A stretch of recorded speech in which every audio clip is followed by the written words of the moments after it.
বন্ধুরা, শুভ দীপাবলি। সবাইকে দীপাবলির অনেক অনেক শুভেচ্ছা। Happy Diwali to all my friend. আশা করি তোমরা সবাই ভালো আছো, আমিও খুব ভালো আছি। আজকে মায়ের মন্দিরে পুজো দেওয়ার পরে আমি আমার বাড়ির পুজো সম্পন্ন করে উঠলাম। এখন যেহেতু আমার প্রতিষ্ঠা করা মা, তার গুরুর আদেশে সেগুলো আমাকে দীক্ষা অনুযায়ী সবকিছু পালন করতে হয়। তো আমি মায়ের কাছে প্রার্থনা করি যে সবাই খুব ভালো থাকুক, সুস্থ থাকুক। শ্যামা মা, শ্যামা কখনো শ্বেত, কখনো কীট, কখনো কৃষ্ণ, মায়ের বিভিন্ন রূপ, তবুও মা মাই হয়। অন্ধকার পাপের বিনাশ করতে উমার পরে শ্যামা এসছে। যেই উমা সেই শ্যামা।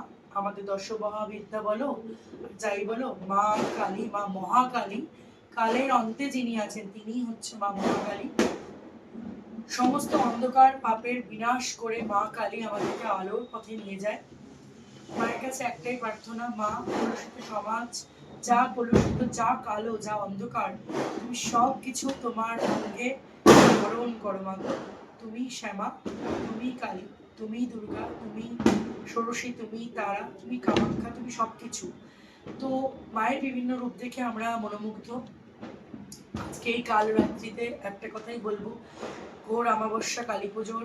তো সবাই নিশ্চয়ই পুজো পাঠ করেছে, সবাই সবার মঙ্গল কামনার্থেই পুজো পাঠ করেছে, আমিও করেছি। আর মায়ের কাছে সবশেষে একান্ত এটাই কাম্য যে মা সবার মঙ্গল করুক। আর সব থেকে বড় কথা, এখন ছোট ছোট ছেলেমেয়েরা নিশ্চয়ই বাজি ফাটাবে করবে। তো বড়দেরকে ছোটদেরকে সবাইকেই বলবো, বিশেষ করে ছোটদেরকে, যে কি মানে সবাই সবার নিজের বাজির দিকে নজর রাখবে, মানে নিজের ফুলঝুরি, তুবড়ি, তারাবাজি, যাই ফাটাবে নজর রাখবে। বিশেষ করে ঈদে চলে এসেছে আমার পোষ্য, আমার সন্তান। তো যারা এদের মতো অবলা আছে, আর যারা স্ট্রিট ডগ আছে, স্ট্রিট ক্যাট আছে, তাদেরকে অযথা তাদের পেছনে বাজি, কালী পূজা, বোম এগুলো ফাটিয়ে না মজা নেবে না। কারণ ঈশ্বর অবলা জীবের মধ্যেই বসবাস করে। তো এইগুলো যারা করে তারা অতীব ঘৃণ্য মানসিকতার কাজ করে, এটা করা উচিত না। আমি একটা কথাই বলবো, সবাই তোমরা ভালো থেকো, সুস্থ থেকো। মা কালী কৃপা তোমাদের উপর সবাই পড়ুক, এটাই আমি চাই। সবাই ভালো থেকো।